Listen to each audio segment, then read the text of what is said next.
मैं पीछे ये बहुत सारे पेड़ देख रहा हूँ, ये नीम का पेड़ है, ये पता नहीं कौन सा पेड़ है, ये भी कुछ पेड़ पौधों में आते हैं, पौधे हैं इनकी स्पीशीज में आते हैं। बट क्या मुझे बताओ सब सेम है? नीम का पेड़, ये पेड़ और ये पेड़ सेम है? नहीं। तो जब ये पेड़ सेम नहीं है, जब नेचर के अंदर ये नीम का पेड़ अलग है, ये घास अलग है, ये पेड़ अलग है, तुम्हारी लाइफ सेम कैसे हो सकती है? तुम सबका सेम पर्पस कैसे हो सकता है?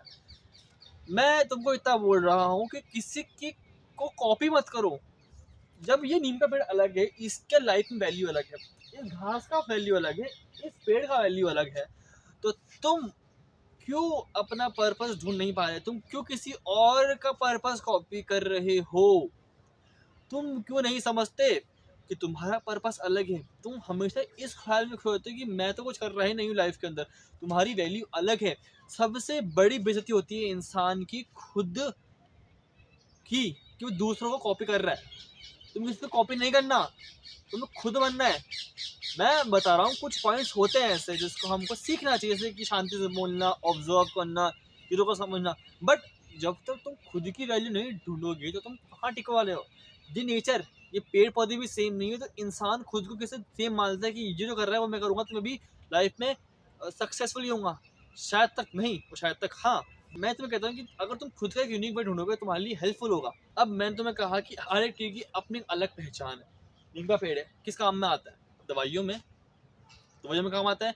इस नीम के पेड़ के पानी से बहुत सारी बीमारियां भी ठीक होती है। इवन अगर तुम नीम के पत्ते होंगे, सूखे पत्ते, गीले पत्ते, अगर तुम उसको जलाओगे तो मच्छर भाग जाते हैं। तो इस नीम के पेड़ की और इससे नीम के पेड़ से शायद तक दातून भी, मैंने बहुत मतलब दातून खरा है इसके नीम के पेड़ की डालियों से, तो इसकी एक अलग वैल्यू है। वहीं मैं आम के पेड़ से दातून शायद तक कर सकता हूँ, बट आम के पेड़ की जो पत्ते होंगे वो गाय भैंस खाते हैं, इसके भी खाते हैं, पर उसके ज़्यादा शौक से खाते हैं। तो आम का पेड़, उसकी क्या वैल्यू है? आम। ये मोटा पेड़ यहाँ पर खड़ा है, इसकी वैल्यू क्या है कि लकड़ियाँ देगा, ठीक है। और ये मोटा घने घने से पत्ते, इसकी क्या वैल्यू कि हम बारिश से, धूप से बचाएगा। हर पेड़ की अलग अलग वैल्यू है। आप ये नहीं सोच सकते कि उसकी टहनी भी मोटी हो, इसमें फल भी उगे, नीम की तरह कड़वा भी हो, तो उसकी दवाइयाँ भी बने। शायद तक ऐसा कोई पेड़ होता होगा, बट अलग अलग। पर हमारे सामने देखो, मैं हम तो अलग अलग ही पेड़ है, मैं अलग अलग ही मारूंगा। हर एक पेड़ की अलग अलग वैल्यू, तो तुम्हारी लाइफ में हर इंसान की अलग अलग वैल्यू होगी, तुम्हारी एक अलग वैल्यूज होगी, तुम एक अलग वैल्यू प्रोवाइड कर सकते हो। जैसे कि मुझे डिजाइनिंग में इंटरेस्टिंग है, तो मैं डिजाइनिंग में अपनी वैल्यू प्रोवाइड करा सकता हूँ। जैसे कि मुझे कंटेंट क्रिएशन में मैं दिलचस्पी है, तो कंटेंट क्रिएशन की अपनी वैल्यू है, जो मुझे चीज़ें आती है वो मैं सिखा सकता हूँ। तो जो वैल्यू तुम्हें आती है उसे फोकस करो, ना कि तुम कोई अनसन हर वैल्यू तुम मत बताओ कि तुमको ये भी करना है, वो करना नहीं। तुम्हें हर वैल्यू सीखने की जरूरत नहीं है, तुमको तुम्हारी वैल्यू जानने की जरूरत है। मैं यहाँ पर आया हूँ, ये नीम का पेड़, ये वाला पेड़, ये वाला पेड़, इनको शायद से कभी बार पानी मिलता होगा, बारिशों के सीजन में इनको पानी मिलता है, ठीक है। बट जो पौधे आप और मैं घर पे उगाते हैं, गुलाब के, रोजमेरी के, गुड़हल के, इन पौधों को ज़्यादा केयर चाहिए होती है। डेली पानी, मतलब पानी चाहिए इनको रेगुलर बेसिस पे, बहुत केयर चाहिए, खाद भी चाहिए। इनको नहीं चाहिए, क्यों? ये अडेप्टिव है। वैसे ही कुछ इंसान हमारी ज़िंदगी में या फिर असल ज़िंदगी में बहुत अडेप्टिव होते हैं, वो हर चीज़ को जल्दी से सीख लेते हैं, बट कुछ नहीं कर पाते, उनको ज़्यादा एफर्ट डालना पड़ता है। जैसे कि मैं हूँ, मुझको कंटेंट क्रिएशन में बहुत एफर्ट डालना पड़ रहा है। मैंने जितने कंटेंट क्रिएटर देखे थे स्टार्टिंग में, जो मेरे साथ जिन्होंने जर्नी स्टार्ट करी थी कंटेंट क्रिएशन की, वो बहुत आगे जा चुके हैं, बट मैं नहीं गया। बहुत सा कारण है, बट मैं मानता हूँ कि मैं बहुत स्लो लर्नर हूँ, मुझे टाइम लगेगा। मैं मानता हूँ कि मैं अपने पेस से ही ग्रो करूँगा।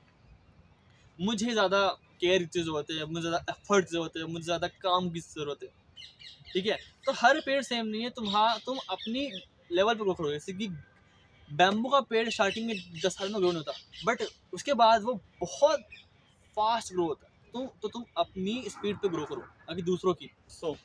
आखिरी पॉइंट ये है कि देखो, मैंने तुम्हें क्या बोला कि हर एक पेड़ की एक अपनी पहचान होती है, उसकी एक अलग वैल्यू। तो तुम्हारी लाइफ में तुम्हारी अलग वैल्यू। अगर तुमको इंटरेस्ट कंप्यूटर्स में है, तो किसी के कहने से तुम डांस में मत जाओ, या फिर किसी के कहने से तुम सिविल इंजीनियरिंग मत करो। तुम अपनी फील्ड में अच्छा करो। अगर तुम्हारा इंटरेस्ट किसी चीज़ के अंदर है, तुम उसमें अच्छा कर सकते हो, उसमें जाओ। मुझे बहुत लोग बोलते हैं कि तू क्या कर लेगा कंटेंट क्रिएशन में, बट मैं कर रहा हूँ, मुझे पता है कि मैं कर सकता हूँ। अपनी वैल्यू फाइंड करो और उसमें अच्छा करो। बिकॉज अगर मुझे बताओ, अगर एक पेड़ है नीम का, ठीक है, मैंने नीम का बीज बोया, नीम पेड़ उगेगा, तो तुम्हारी वैल्यू तुम्हारे बचपन से डिफाइन है कि तुम्हें करना क्या है, तुम चाहते क्या हो करना। सोचो तुम बचपन में तुम किसी चीज़ के अंदर इंटरेस्टेड थे, वो चीज़ तुम्हारी, वही चीज़ तुम्हारा लाइफ का पैशन है, बट तुम चाहते क्या हो, तुम चाहते हो नीम के पेड़ से मैं आम का पेड़ बन जाऊँ। ऐसा नहीं हो सकता।